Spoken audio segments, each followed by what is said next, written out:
Hey guys, Don here. I want to talk today about developing our webinar, the latest webinar we're doing.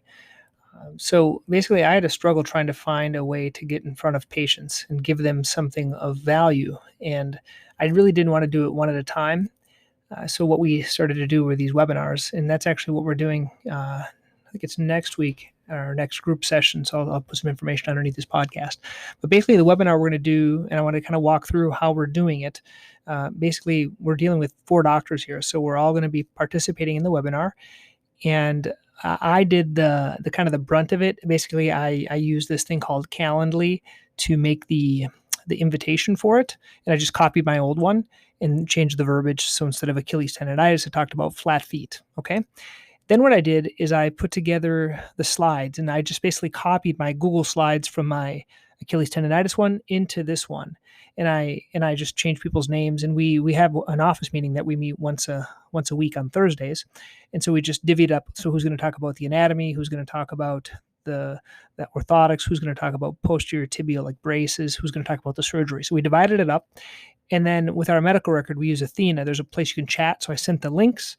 I sent the information. My office manager sent out an invitation to the patient. So it's going to go out to our 30,000 patient list that we have. And then we'll probably get 40 or 50 people. It's not a huge amount, but, and not all of them, not all of them are young enough and are going to be interested. But that's kind of the process right now. And so we have this next week or so where we all can work asynchronistically on these Google Slides. That's what I think the key is. And so we either just update our slides ourselves, and then I kind of do some kind of spiffing it up to make the color scheme look the same.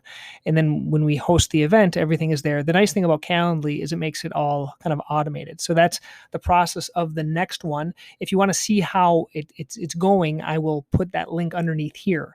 So you guys can see kind of the process. There's a blog article I put together for it as well. And then afterwards, I have the blog article where it has the invite.